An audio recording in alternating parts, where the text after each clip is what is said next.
Fala aí pessoal, tudo bem? Cá estamos, como sempre, num domingo à tarde. Hoje deu uma chovida, o tempo estava bem nublado, tempo propício para tomar uma bebida quente. É, Bati sem querer aqui. Tempo propício para tomar uma bebida quente, ler um livro e gravar uma resenha, né? Que eu estava devendo para vocês uma resenha mais completa de um livro maior, né? Que vira e mexe eu tava só fazendo os vídeos de outro estilo que eu faço aqui pro canal. E a resenha de hoje me surpreendeu principalmente. Vai ser sobre esse livro aqui, Almas Mortas, do Nikolai Gogol. Literatura russa, para surpresa de zero pessoas, mas dessa vez não foi um livro que eu escolhi. Vocês estão vendo que a edição é diferente, né? Ela é bem caprichada. Esse é um livro que veio no Clube de Literatura Clássica, né? O clube que eu assinei por um tempo. E foi um livro muito bem-vindo, um dos poucos que eu gostei aí, que são aleatórios, né? A gente não fica sabendo, não tem como escolher. Mas ele é um livro muito bem escrito, muito bem falado, bem conceituado. E a resenha de hoje vai especialmente para os meus amigos que moram na região sul do Brasil, e vocês vão entender por quê. Então, vamos lá. Vamos falar um pouco da história por trás do livro, do autor do livro, e depois a gente fala propriamente do livro, da história do livro em si mesmo, e uma lição ou outra ali que eu tirei do livro, né, para não perder o costume. Não que seja um livro profundamente moral, ele é mais literatura mesmo, ele não busca transmitir uma lição de moral, é só um costume que eu tenho, né, de tentar extrair isso dos livros. Nikolai Gogol é um autor russo, ele viveu no século XIX e publicou esse livro em 1842, na época da Rússia Imperial. E isso fica bem nítido na história do livro. Ele é um dos grandes autores russos, junto com Dostoiévski e Tolstói, tanto que o Tolstói até escreve sobre o Gogol. Então, é uma história de qualidade, foi um autor bem conceituado que escreveu o livro. E a história por trás desse livro é engraçada, porque parece muito que o autor tem algum tipo de transtorno obsessivo-compulsivo, porque ele queria escrever uma história, um romance que abarcasse toda a Rússia, todo o espírito russo. Ele consegue fazer isso. Não sei se ele teve esse sentimento de sucesso, de que conseguiu realmente transmitir isso, mas é uma obra inacabada, por incrível que pareça. Apesar de ser super conceituada, ela é uma obra inacabada. O prefácio diz aqui que o autor tentou escrever a segunda parte, passou 5 anos escrevendo a segunda parte do livro, mas ele acabou queimando essa segunda parte, então a gente não tem acesso ao que seria. O fim dessa primeira parte também é inacabado, você consegue mais ou menos decifrar como o livro acabaria, né? Você consegue imaginar por conta própria o final do livro, mas de qualquer forma ele é bem satisfatório. Uma história muito boa, mas infelizmente a gente nunca vai saber o que passava verdadeiramente na cabeça do autor e como ele queria concluir a história. Enfim, essa é a história por trás do livro e um pouco do autor, né? E a história do livro, ela é bem curiosa, ela é bem engraçada, bem original. Como o título do livro diz, Almas Mortas, a história gira em torno do personagem principal, que se chama Tichikov. É uma brincadeira com palavras russas, todos os personagens têm nomes que transmitem uma característica, mas esses nomes estão em russo. E o Tichikov, se eu não me engano, eu vou colocar escrito aqui, a característica dele era uma pressa, ele é meio apressado, assim. E, enfim, o que esse Tichikov faz? Ele viaja por vilarejos de uma região da Rússia e ele quer comprar almas mortas. Mas o que seria isso? Porque nessa época você poderia comprar escravos, né, pessoas. E na contabilidade esses escravos eram registrados como almas vivas. E aí a intenção dele é comprar essas almas mortas, que seriam escravos que já faleceram, e na cabeça dele ele poderia comprar isso por um preço irrisório e de certa forma fraudar, né? Porque aí ele teria essa propriedade e ele teria alguns benefícios tendo essa propriedade, né? Ele seria parte da elite e, enfim, as pessoas não saberiam propriamente que essas almas estão mortas, a não ser as pessoas que venderam essas almas. E, enfim, a trama principal é isso. Agora, o que eu achei curioso, que eu achei bem legal, que essa história me tocou de uma maneira mais pessoal, e é aí que entra a parte que eu falei que essa resenha é mais para os meus amigos do Sul. Para as pessoas que já me conhecem, já sabem que eu fiz faculdade no Rio Grande do Sul, especificamente na cidade de Pelotas. Acho que tem bastante pessoa do canal aqui que me acompanha, que é da minha época da faculdade. E eu achei muito curioso como a descrição do Gogol sobre a Rússia Imperial de 1824 é muito parecida com a ambientação da cidade de Pelotas e do Rio Grande do Sul no geral, dadas as devidas proporções, né? Porque eu não sei até que ponto que vai essa semelhança entre essa Rússia e essa parte do Rio Grande do Sul, mas eu vejo que a região sul, ela foge um pouco do estereótipo do que o brasileiro é visto internacionalmente, né? Que é aquela coisa de futebol, carnaval, praia, sol, porque, enfim, é uma região, uma cultura muito característica e questões ambientais e climáticas que são um pouco diferentes do que a gente está acostumado com aquela questão mais tropical do Brasil, né? E é nessa parte que é bem parecido com a Rússia, que é aquela coisa mais fria, mais úmida, as pessoas mais tradicionais, assim, você vê que é uma ambientação parecida.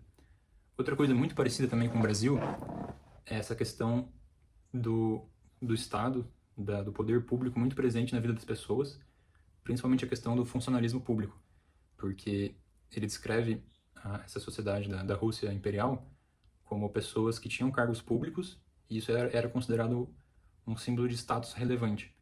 E isso, obviamente, é muito presente no Brasil, não só na região sul, mas é um ponto de semelhança, né? E essa questão do status dos cargos públicos, além disso, tem a questão da ineficiência pública, né? Que, por um lado, é algo é um renome que você tem, mas ao mesmo tempo as pessoas olham esse poder público, né, como algo ineficiente e burocrático. E a gente também tem isso no Brasil, né? Acho que qualquer brasileiro minimamente que tenha contato com a vida real vai concordar com isso.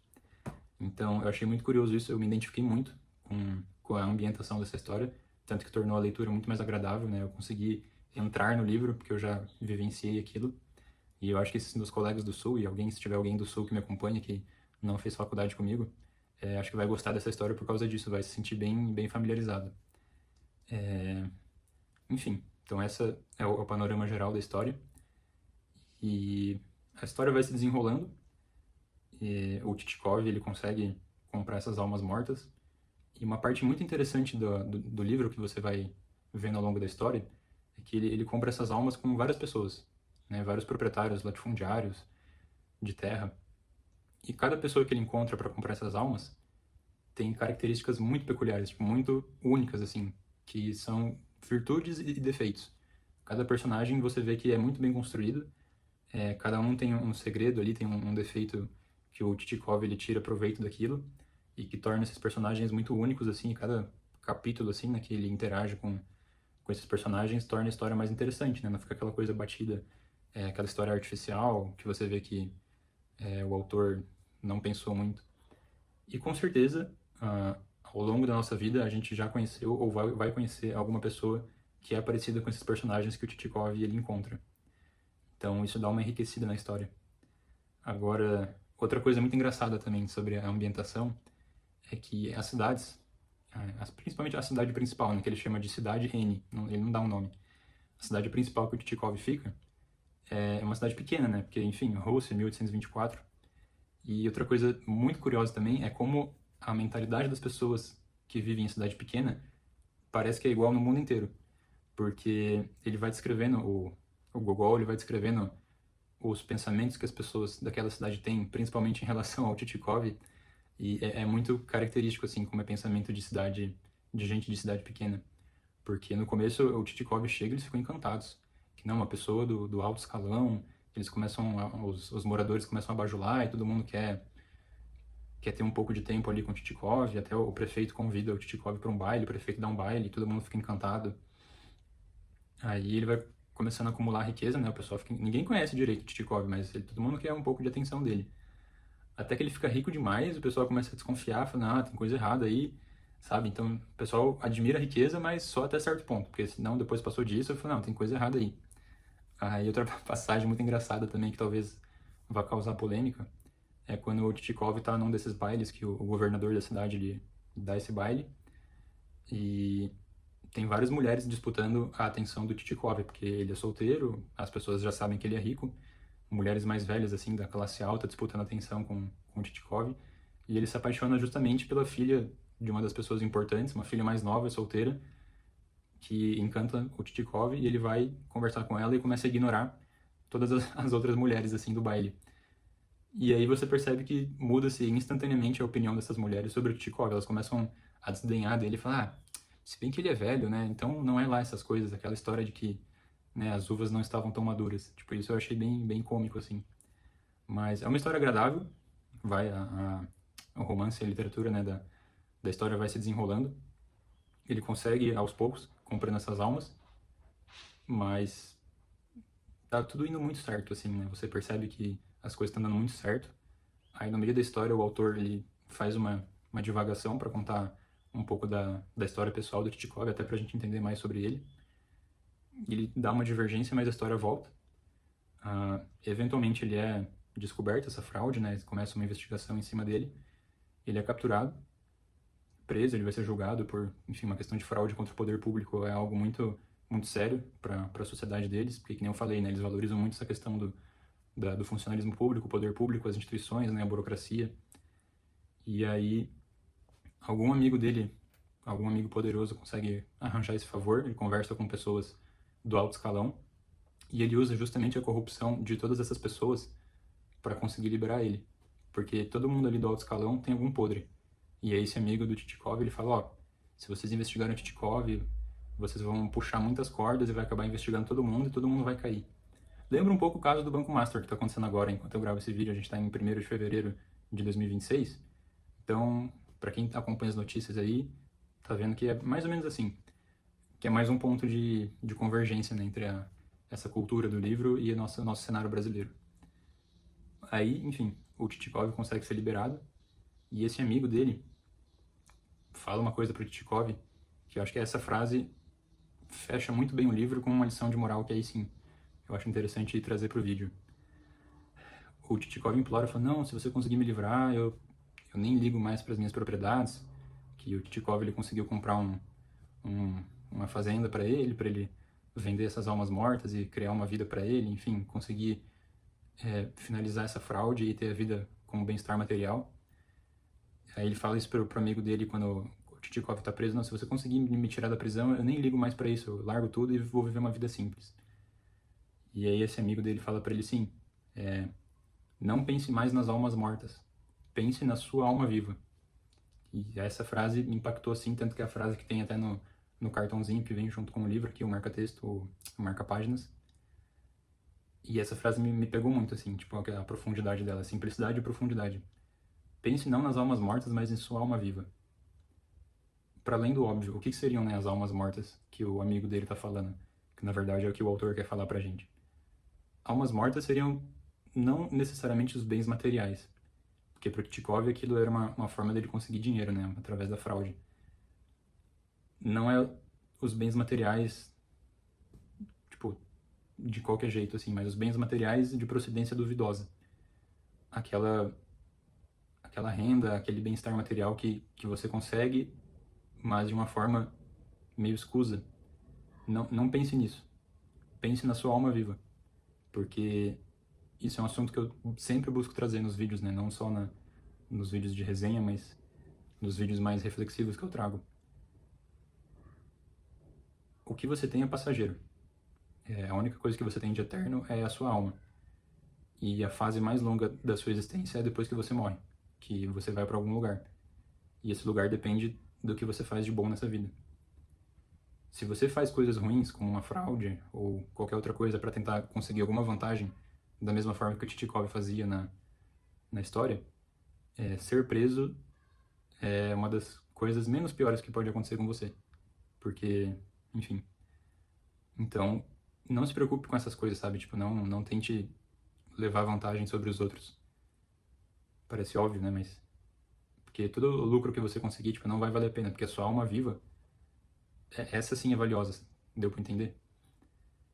Tipo, as pessoas acabam esquecendo disso, elas se perdem, né? Porque essas vantagens que a gente consegue acaba cobrindo nossos olhos. E a gente só se arrepende disso quando as consequências desse mundo chegam.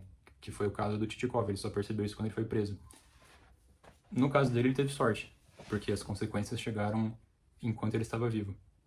Mas quantas pessoas não têm essa sorte e tentam levar vantagem em tudo e acham que estão ganhando na vida, quando na verdade, quando elas morrerem, a conta vai chegar e vai ser pior.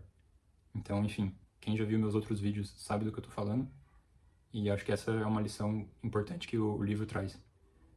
Mas, enfim, eu tô vendo aqui o tempo, já me estendi um pouco. Acho que já deu para vocês terem uma noção do livro. Apesar de eu ter contado o final, não teria muito como eu abordar esse tópico sem contar o final.